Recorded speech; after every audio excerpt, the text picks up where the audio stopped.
Hey, Well, you got me? There he goes. Yo, yo, yo. You guys got Jack, me here? we got you. Do you hear us? Okay. All right. All right, hang on one second. Let me go grab a seat. I was trudging across the house here trying to make this work. Had fun. I had to go trudge over to the old lady's room and have her tell me how to do it. Jackie. Yes, Jackie, sir. Yeah. Have you got any Viagra? Oh, you want me to send you some? My supply's running low. Wouldn't know what to do with it, but what I was going to say, if you had some Viagra, go and take some and then strap your phone to it. Yeah. You're watching Artist on Record, your ultimate intimate conversation with your favorite artist. In the hot seat, we have Mr. Alan Niven, former Great White Guns N' Roses manager, and the one and only Mr. Jack Russell, the voice of Great White. Jack also has a new book that is out. You can check that out. Links are in the description down below. The True Tale of Mr. Bone, written by K.L. Dottie, along with Jack. All right, kids, here it is. Jack, Alan, and me. Let the show begin. It all starts now. No, this is it. Still doesn't work. Those pills are heavy. I wouldn't know. Never bothered, never tried. Oh, really? No, good God, no. I used to have fun with those, man. Darling, there isn't a pill you haven't had fun with in your entire fucking life. Well, that's pretty close to it. Yeah, I can't argue that. Yeah, can't argue that one. No, I'm trying to be honest these days. So even if it is honest, as long as it makes me look good. I used to say years ago that you could smell a chemical at a quarter mile. Hey, come on now. I can do better. I can do better. I can do better than that. Yeah, half a mile. But you know, those were the days when it was, I guess, it was fun. You could be reckless and crazy, huh? Back those days. Yeah, those were the days, man. It's not the same. Those were the days. You know, as much as I miss the 80s and the 70s, man, I'm glad I was there because it was such a freaking hoot. And the bummer about it for me is it just seems like, and I mean, I wake up every day, I'm thinking about, the past. And I'm not one of those guys that wants to live in the past. I don't. It's just that I can't keep it out of my mind because it was so much fun. It's like having a good memory, I don't want to sit there and think about, wow, the light bills too. Oh, man, that sucks. But I just love.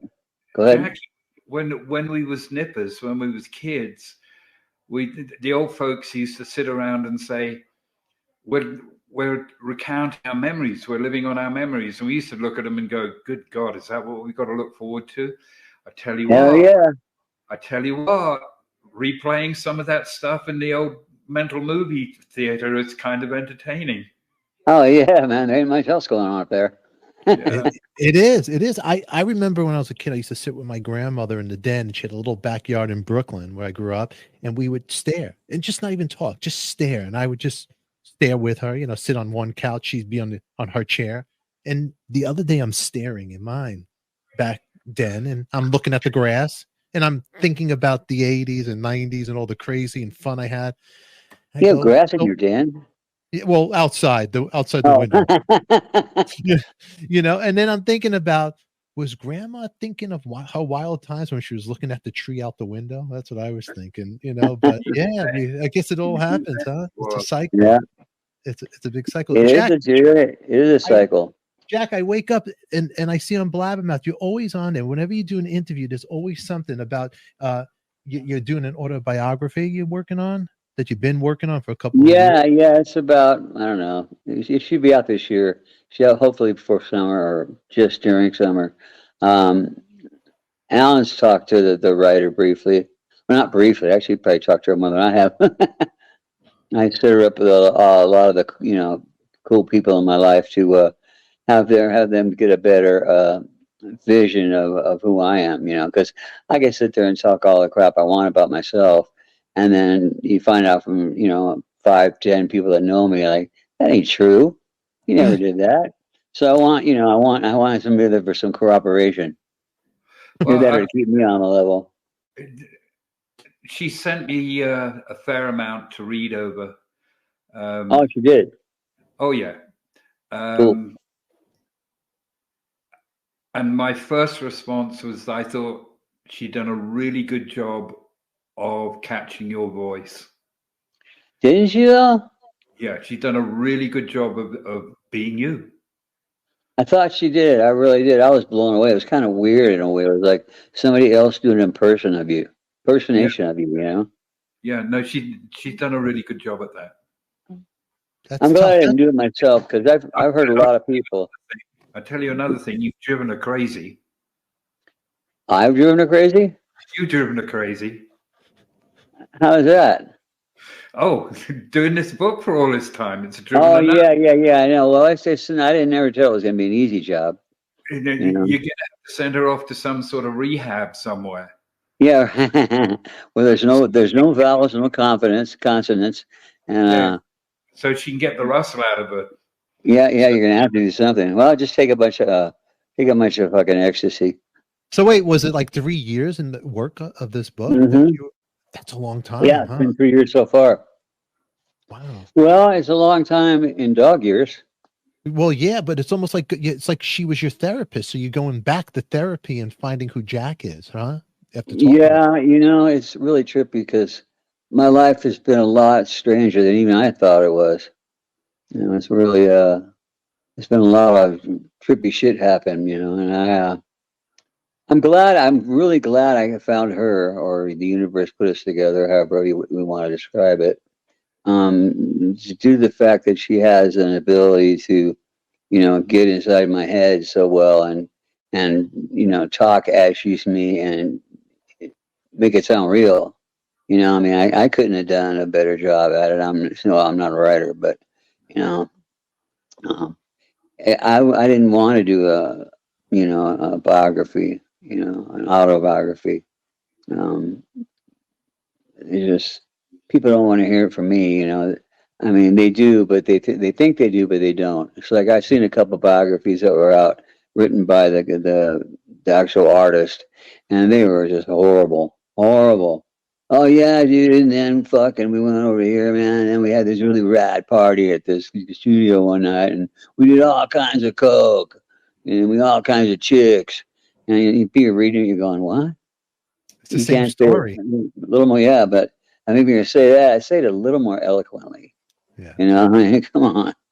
I know it's the same story. I mean, we all had it in a different level, the same kind of story. And if you watch behind the music and all that stuff, it's always the same story. Like, what's going to make it different? Yeah. Well, just I tried. I didn't get too far into the drug thing. I just kind of glossed it over, and the chick thing. Wait. Did I just hear you say I didn't get into the drug thing? Are you No, saying I'm in the book. I don't think I talked the whole thing about it. I didn't spend my whole lot.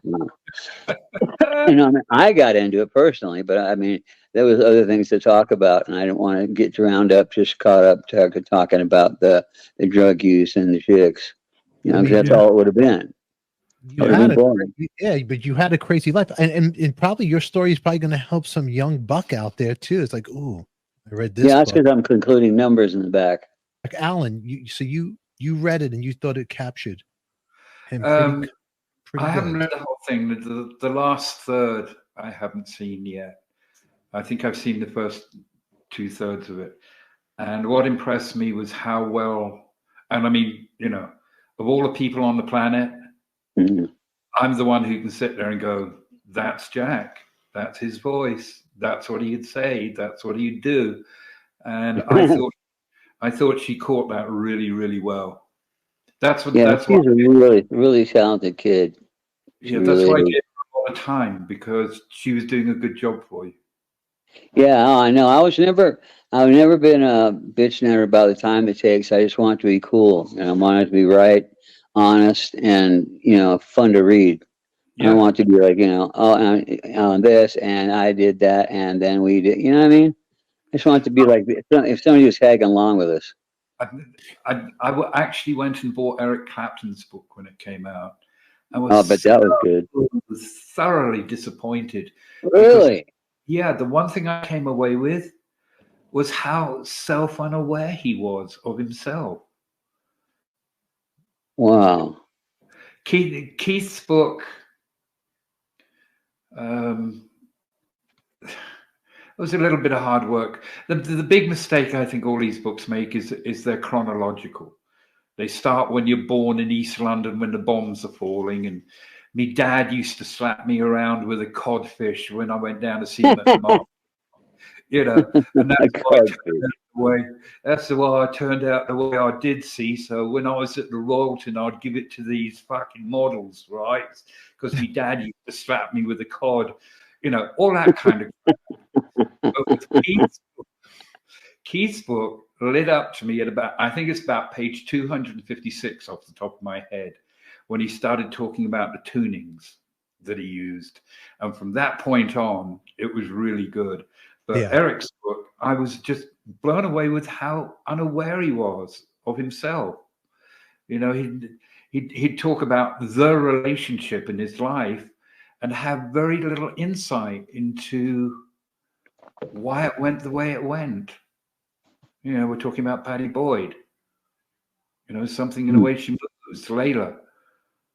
I mean, Layla, yeah, that's a good story. You know who gets a lot of slack on his book? You get Nikki Sixx's Heroin Diary. Some people will say, "How's he remember all that?" You know. So he doesn't, huh? He doesn't. I mean, you know, the question of Nikki is, well, he had the space to remember what he was doing because he didn't have to remember his bass lines because he never recorded any, as far as I can tell. What's the story with that? Because I just saw an article. I had Tom Werman on the show, and I asked him, and then what's this? Did he play or didn't play? Did he not play on those early records? Can I recount a Doc McGee story? Please do. Yes. All right. Now, we all know that, especially Jack, when the phone rings at 3 o'clock in the morning, it's not usually good news. It's not. Never good news. You were just... How much is a bail? Yeah, exactly. So when that phone rings at 3 o'clock in the morning, you know that somebody's not calling you up to tell you you've just been certified gold. And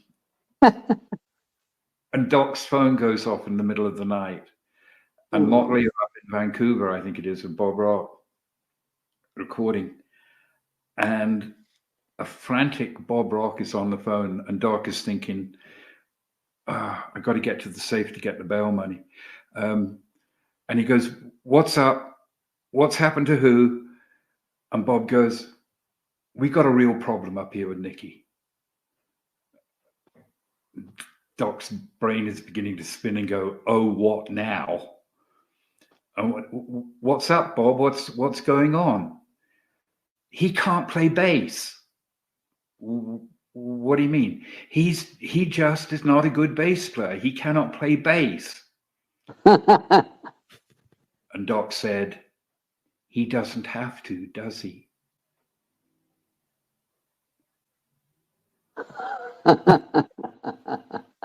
Well, I'm glad the stuff's never going to come out about me. Yeah, get someone else to do it. He doesn't have to, does he? Not when you're Nikki Sixx, you don't have to. No, that's a Doc McGee story from Doc himself. So that's a good story. I'm wrong. It's a good story. It's a good story. And that's all it'll be when somebody else hears it.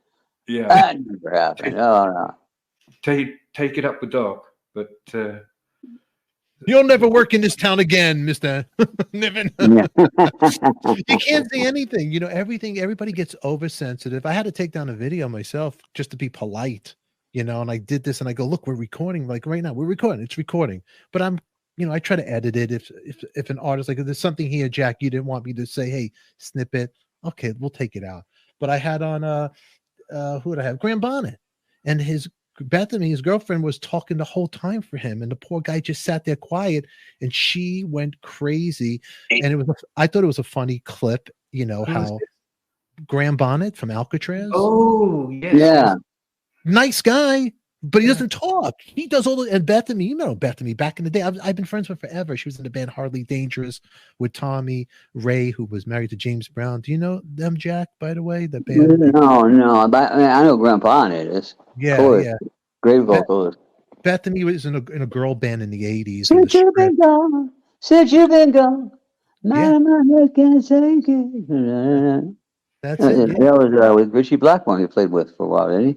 Yeah. Yeah. I think that was a Russ Ballard song that he wrote. He wrote that one, Russ Ballard, that hit Since You've Been Gone. A great song. But yeah, to take down the whole interview because she went and slagged the band that they don't play and they're this and they hate the Jews. It was a whole crazy thing. I go, I'll take it down. It only got 200 views. Don't worry about it. I'll take it down. It's not gonna ruin your career. It's not going to ruin. I made $1.15. Don't worry about it. But, you know, I didn't know what we were recording. What do you think? I'm sitting here from it's recording, but so they had a story where the keyboard player might have lifted Jump from Van Halen. And I go, oh, that'll be a good clip. So I took a clip of this and they're talking about it. And I put my stupid face on theirs and I put a picture of Van Halen, and and it went crazy. So yeah, so I said, I'll take it down. But anyway, that's that. I'm sure, yeah, you guys all been there. Let's go back to when Alan and Jack, you guys met. I heard your version, Alan. How about you? The version. The Yeah. version. Okay, this is what I remember. I remember my buddy Don Dawkin. He's a friend or a foe, depending on what day of the week it is.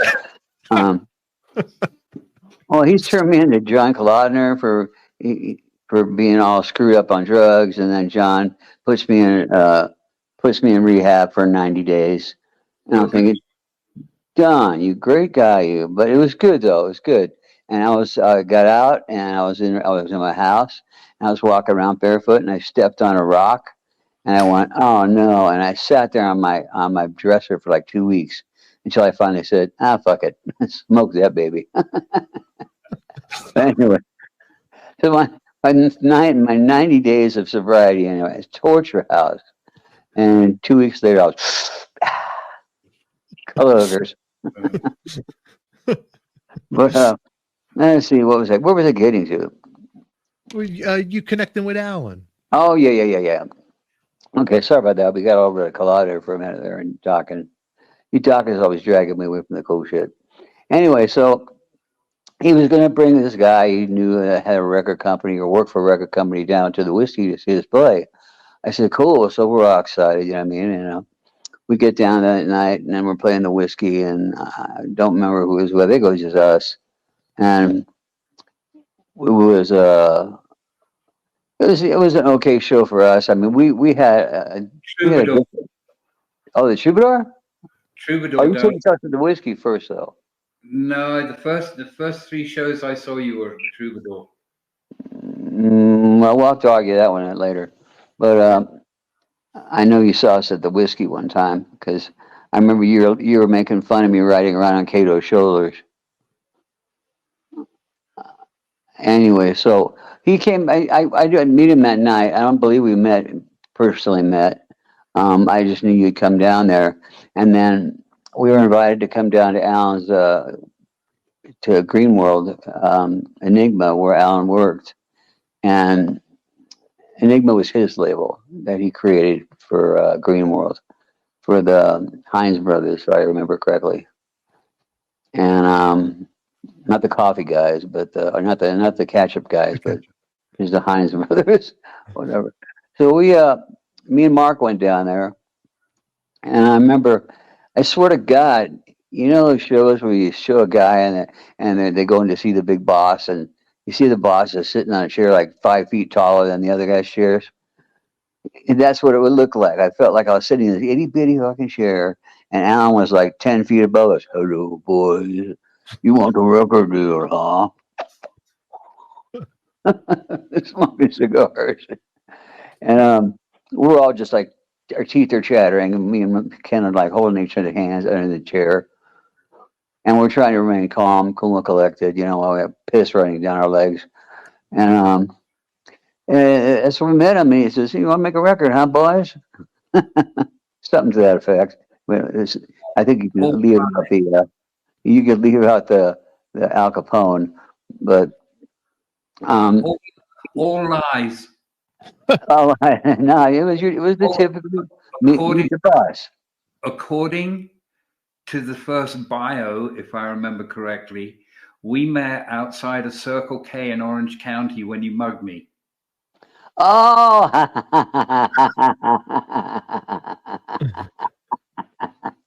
that's right. It was you. Did you get a haircut? Yeah, I haven't had one since the last century. Yeah, I know. Lucky you. Mine just keeps falling out. I don't need a haircut. Mine just abandoned ship. Like a rat off a sinking ship. It's okay, you know. So Don Dokken, you were friends with Don Dokken. It's funny when you say what day you catch him on, because I don't know. Don is the best storyteller in the world. I never knew all the stories and everywhere he's been and everything from saving CC DeVille's guitar from getting stolen to discovering this one and that one. I mean, one Don, great story. Don is, there's a duality to Don. Whoa, really? Yeah.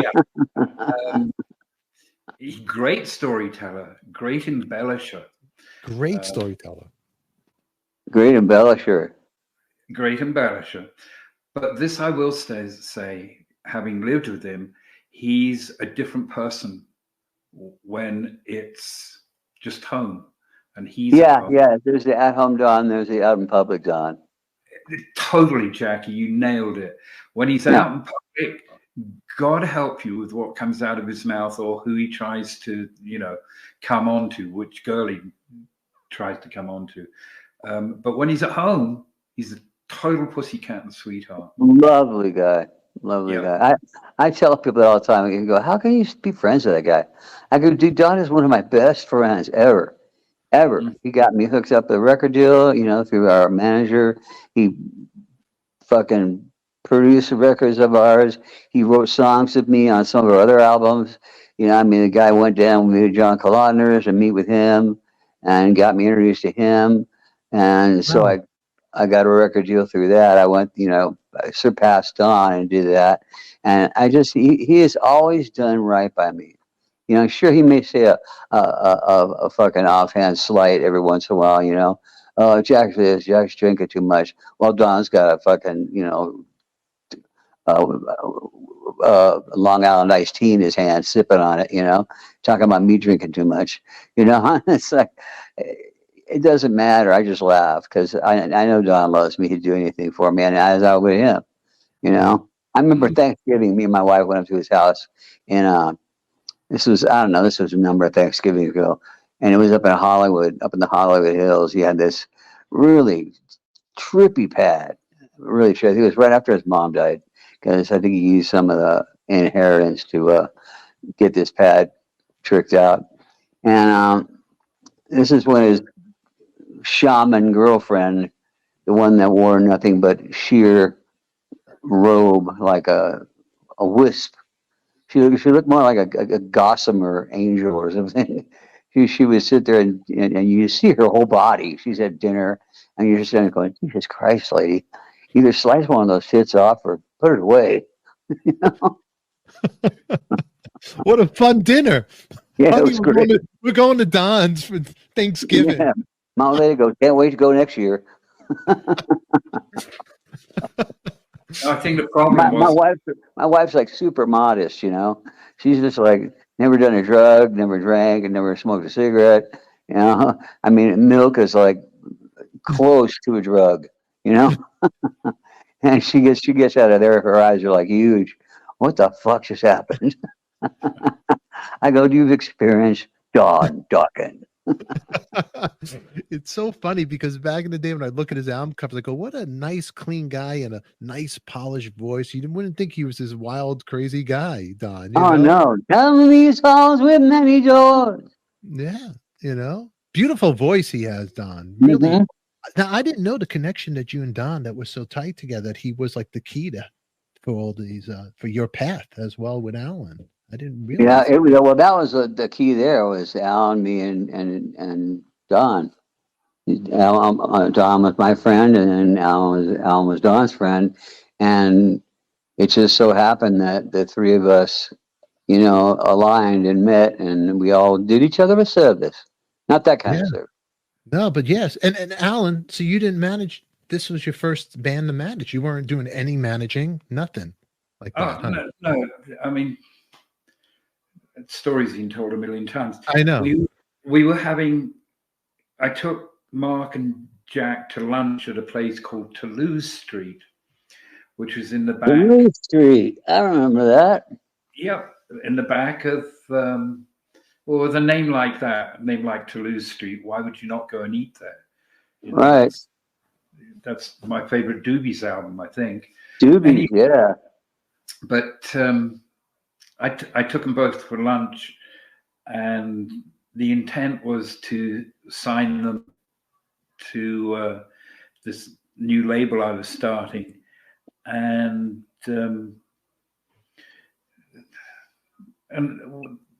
maybe a glass of wine, if that. I mean, we weren't drinking.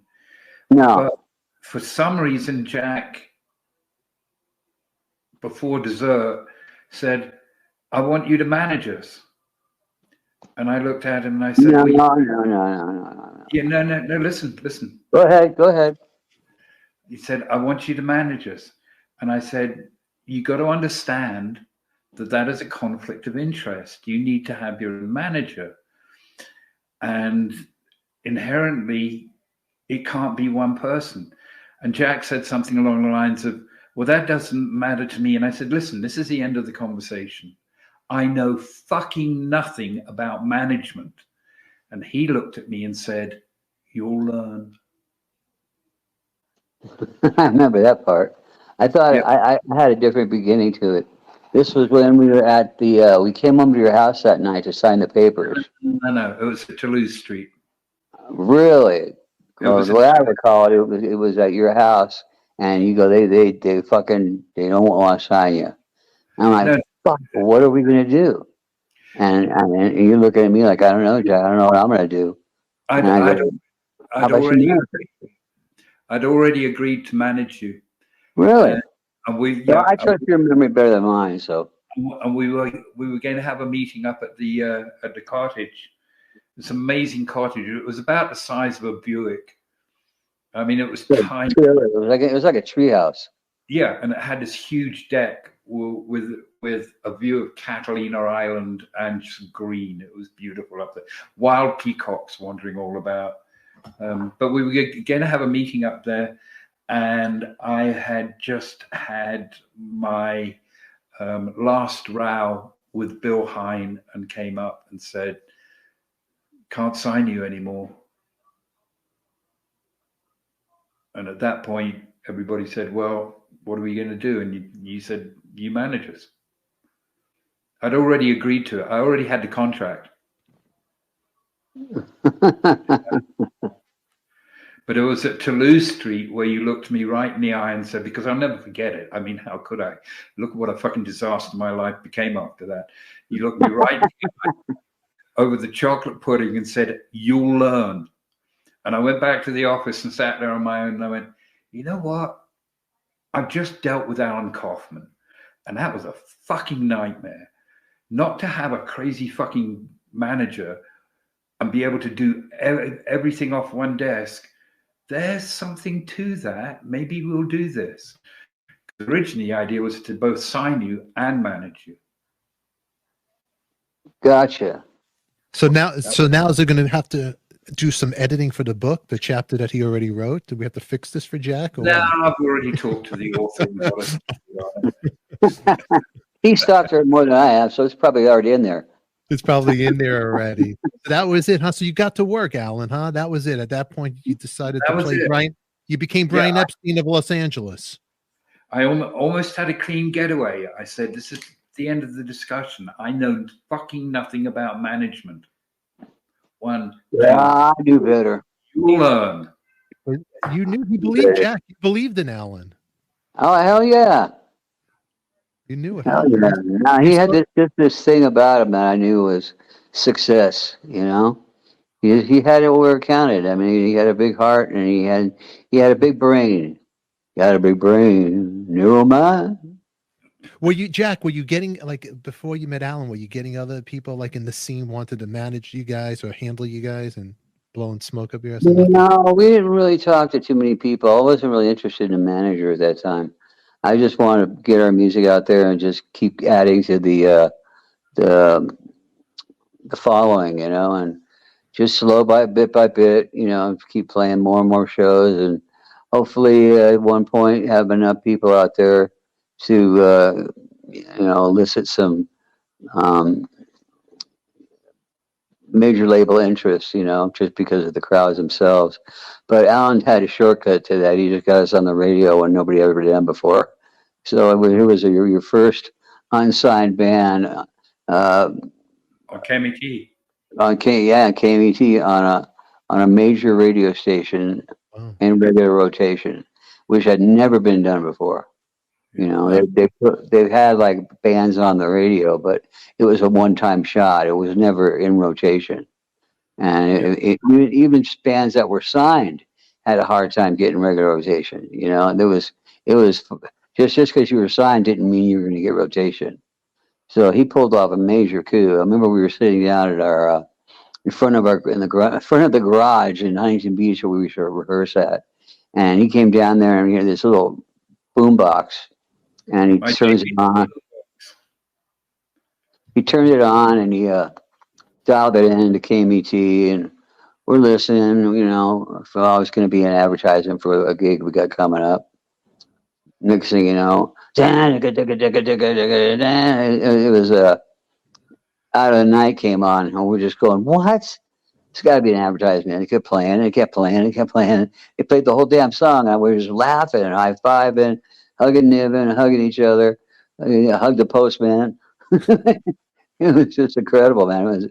It was one of the most memorable moments of my life because it was like here I am on the radio, the real radio, Yeah. and I the funny thing, I remember Blotzer came over to one of our parties at Don's house one night because Blotzer lived next door to Don in a duplex, and Blotzer comes over. How did you get on the radio? How did you get on the radio? We got to get on the radio. Great White's on the radio. Rat's got to get on the radio. How did you get on the radio? You better tell me how you got on the radio, man, or there's gonna be something happening. Oh my God, Blotzer! I don't know. Go ask Alan. I have no idea. Of course, they had all the ideas, but I don't get to tell him anything.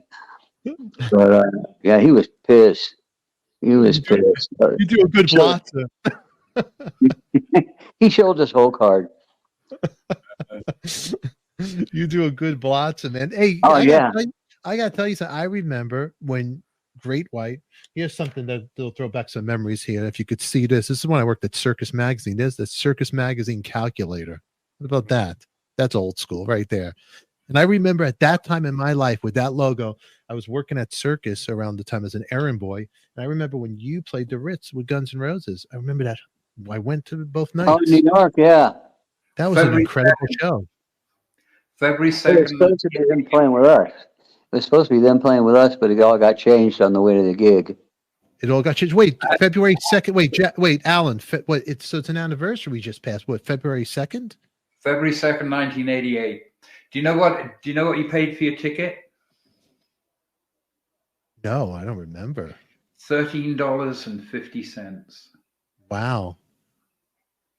To see two bombastic bands.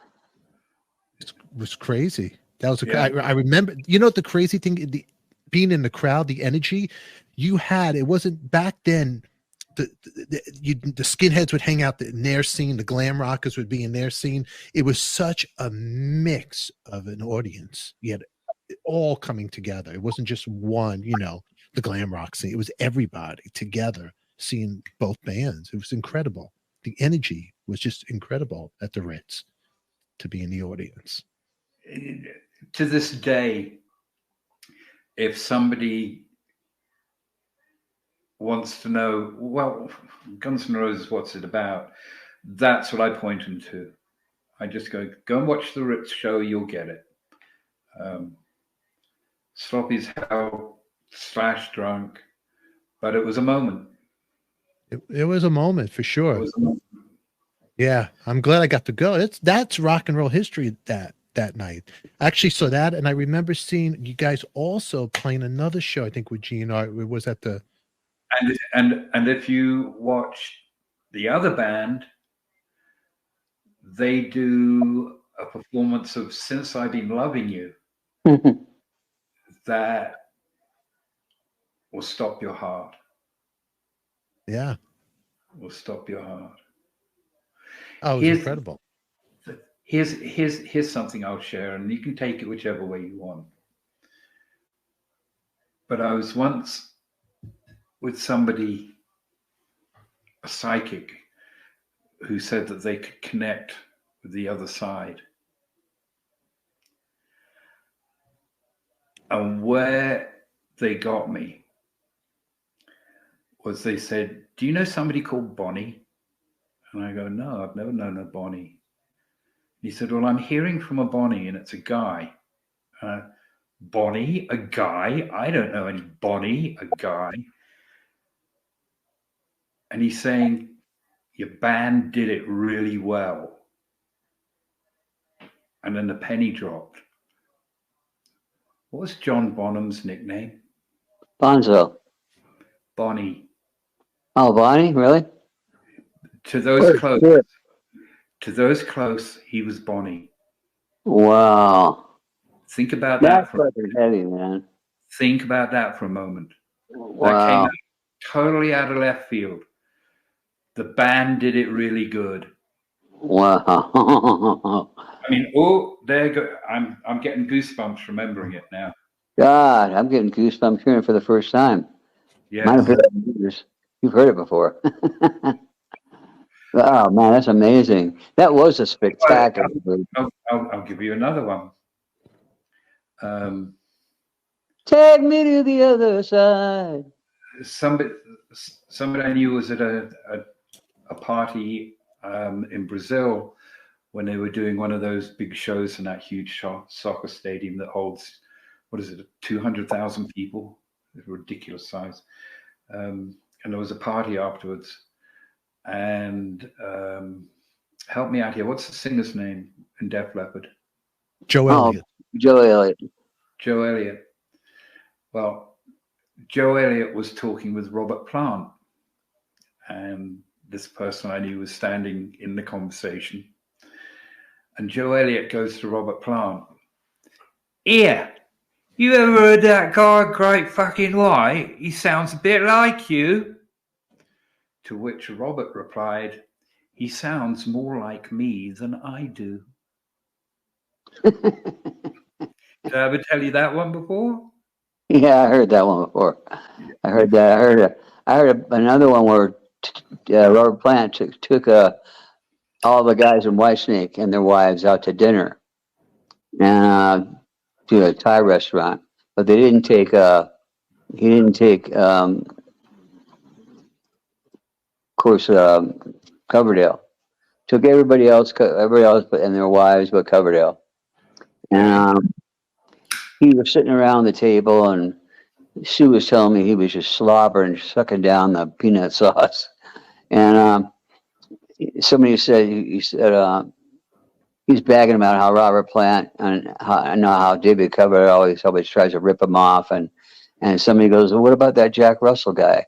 And he goes, "That guy." He goes, "He sounds more like me on a good night." So I was just like, I had no idea that I even knew who I was. Remember, we were sitting around backstage waiting for him at that concert he did at where was it, Alan? L.A.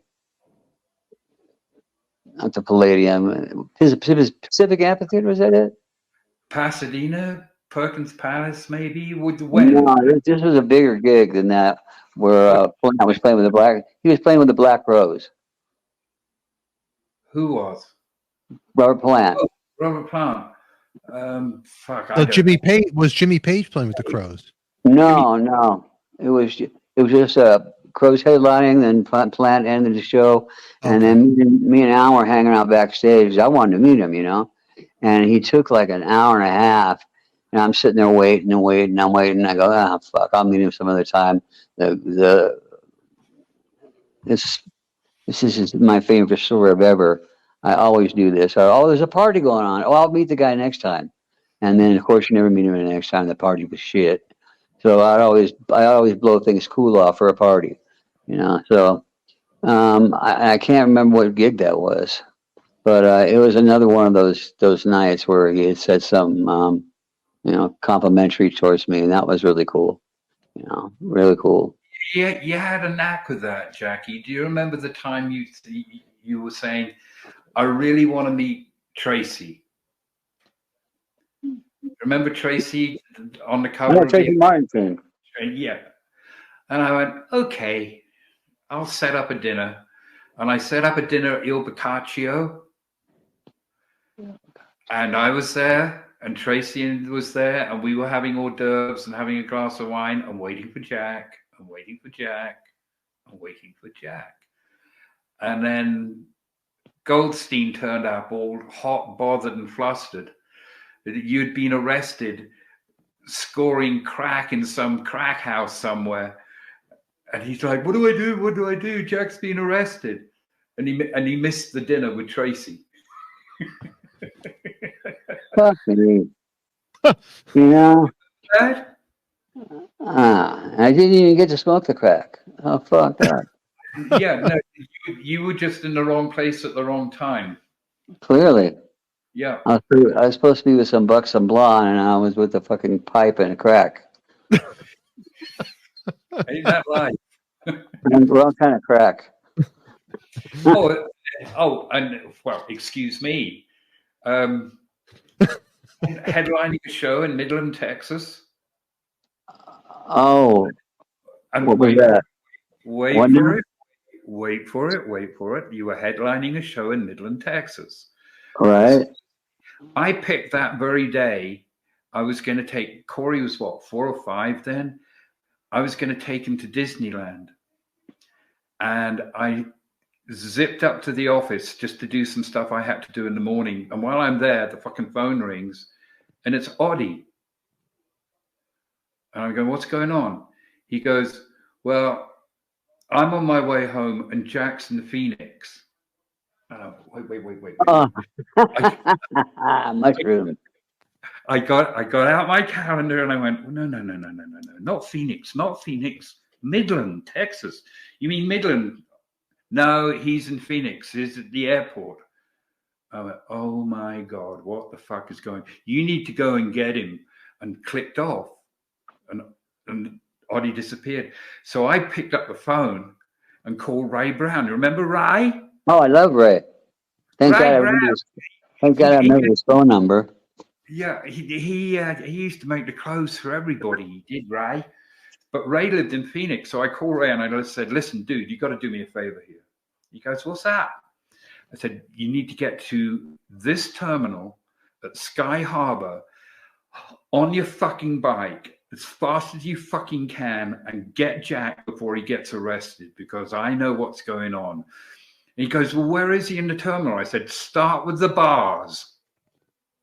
All right, so Ray, bless his heart, gets in his car, goes scooting off to Sky Harbor Airport, and thank God finds him.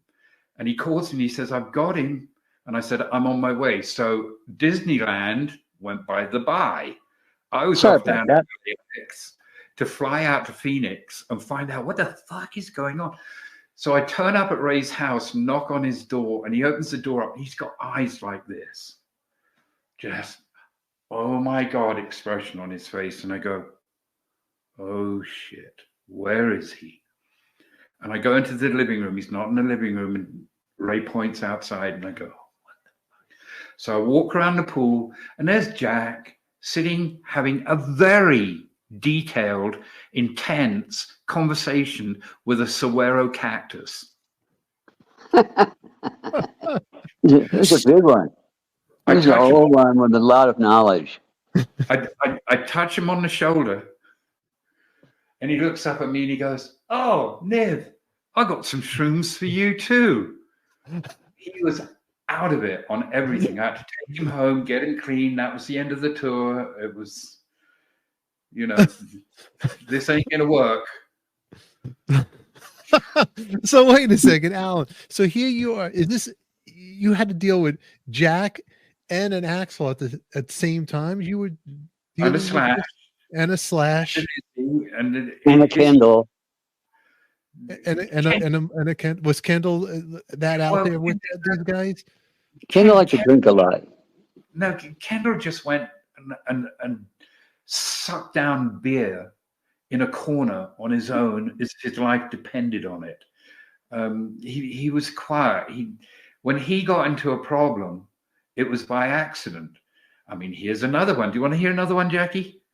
Sure, why not? You're talking about you talking about the Kendall's hat?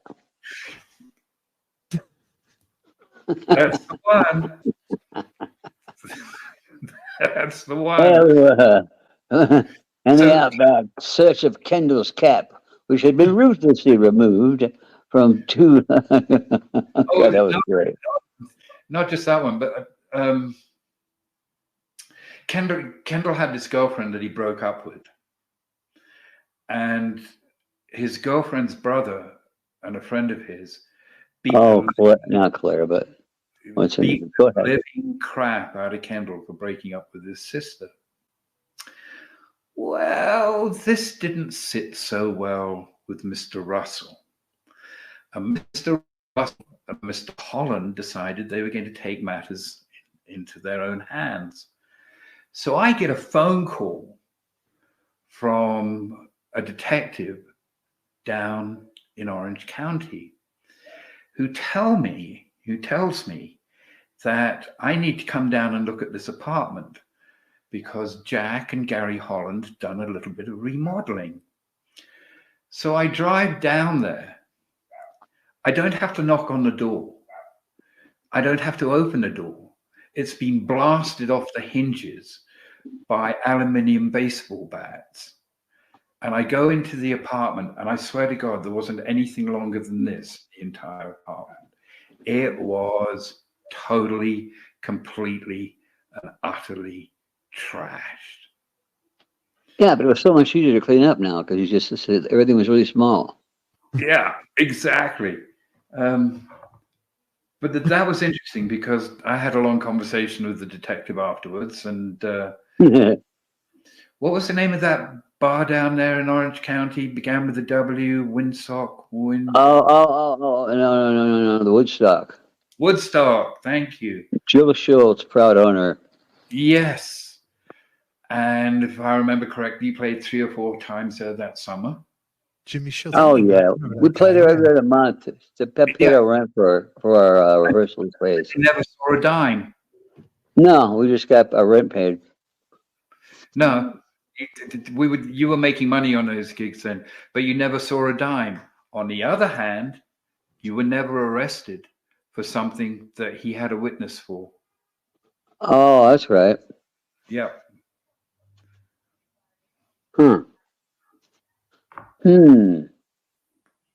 So now these stories, this is part of your life. This will be in the book, some of this stuff, I'm sure. How do you fit all these stories in a book? I want to know. You know, it's a good question. She's like a puzzle doer. People that really work puzzles, you know.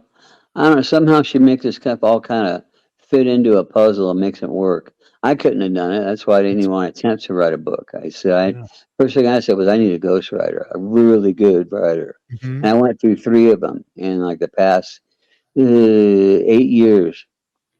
And I went through 3 of them, and we got a long ways ahead on this one guy, and then he turned out to be a dick at the last minute.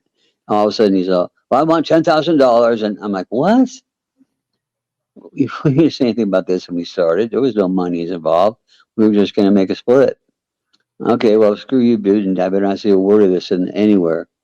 So that was him. He was done, and then some other guy tried to do the same thing. He was done, and then when I met Kate, I was like, because she's just too cool, you know, really well spoken, really sweet, good looking. So she had all the right stuff, you know. Smart as a whip. Yep. Now, how did you meet her? How did you?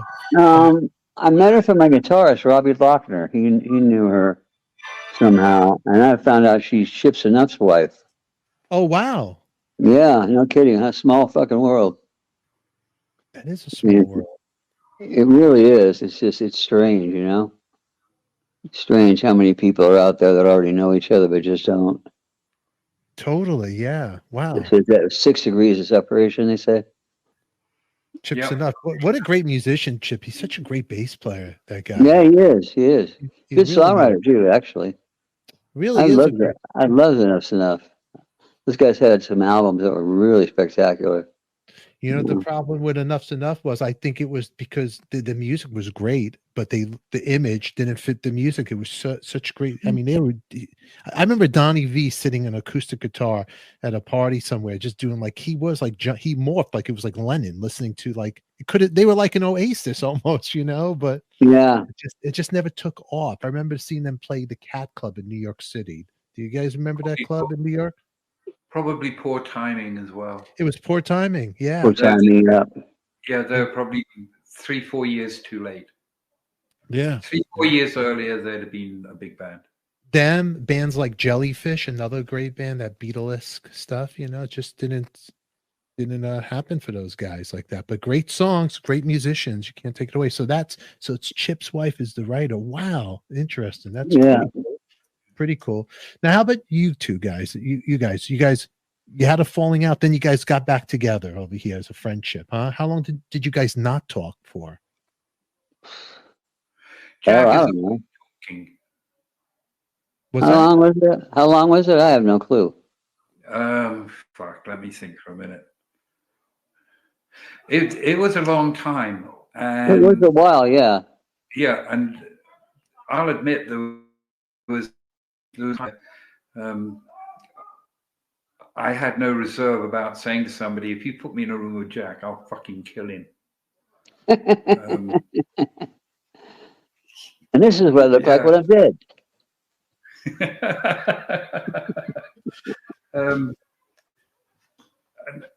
And there was a weekend where we tried to get a rapprochement going that didn't work out.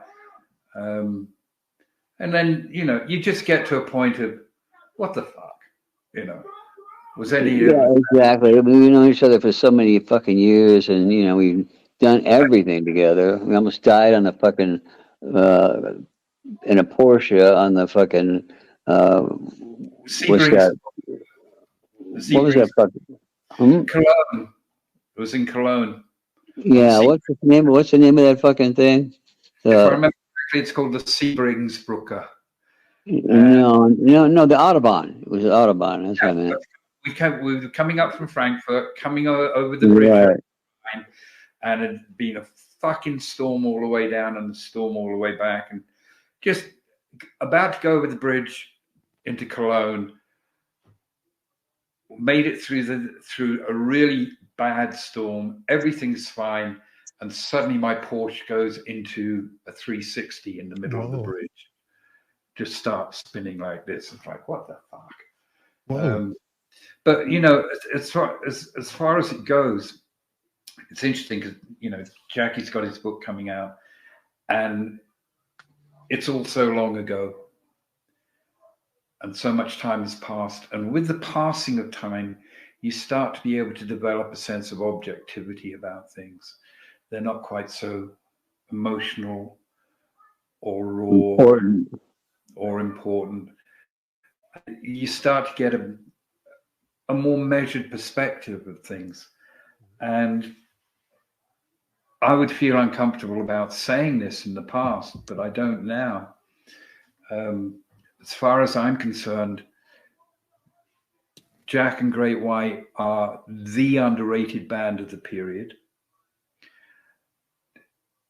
Jack's vocals and his tone are self-evident, but a point I'm going to make is there is a greater breadth to the catalogue across emotion, intelligence, and spirit than almost any of their contemporaries. And that comes from, you know, somebody can have a vocal tone. Stephen Pearcy has a good rock and roll vocal tone, but he always sounds the fucking same, and I've never known what the fuck he's on about, ever. I mean, you know, he got lucky with Round and Round, a song that Robin stole from his San Diego band.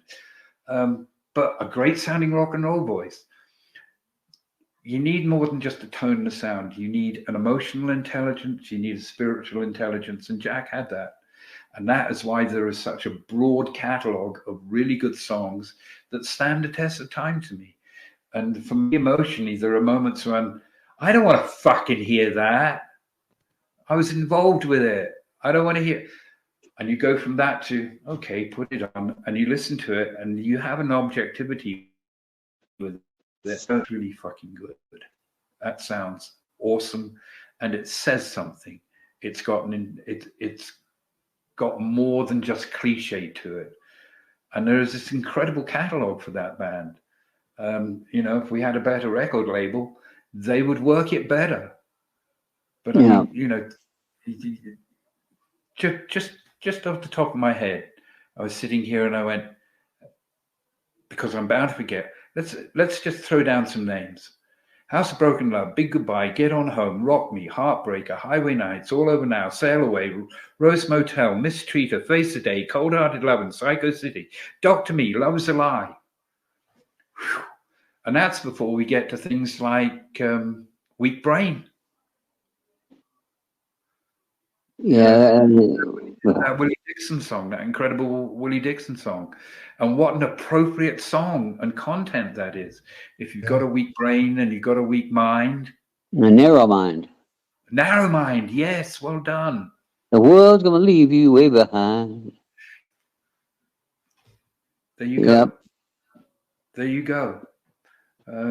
We have a lot of tunes, man. A lot of tunes. Jack and I have a duality, because we definitely have a personal relationship, and out of that personal relationship, we've got some stories and memories to tell.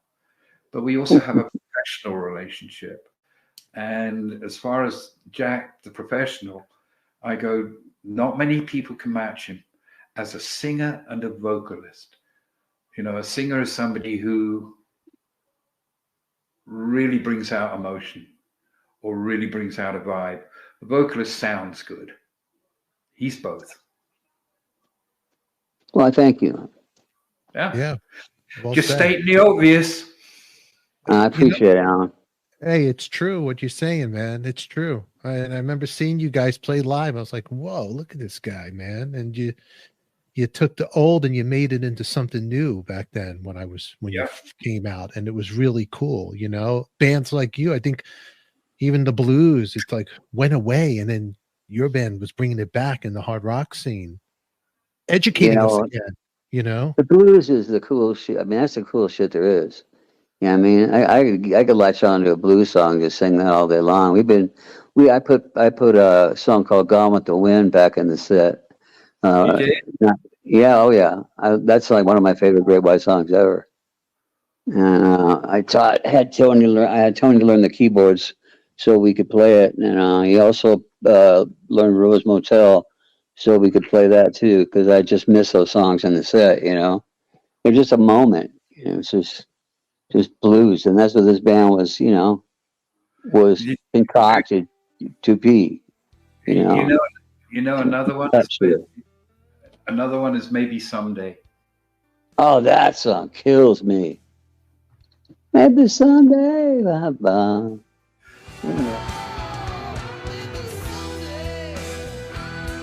When the hurt is gone. Yeah, it's a great song. Yeah, Jack, you have that voice that you could do anything, man. You could just do a whole cool acoustic bluesy set, and it'll still just rock. Thank you. Thank you. Right now, you could order Jack's book, The True Tale of Mr. Bone, written by K.L. Dottie, along with Jack Russell. Links are in the description down below, or click right above here. Until then, everybody, post your comments down below. And as always, who loves you, baby? We do. Thanks for watching. Everybody, I am Stefan. Another episode of Artist on Record. Jack Russell, Alan Niven. Thanks for being here. You're beautiful. Remember, who loves you, baby? We do. Until then, I will catch you all later. Appreciate you all being here. And put your comments down below. We always love to hear what you have to say.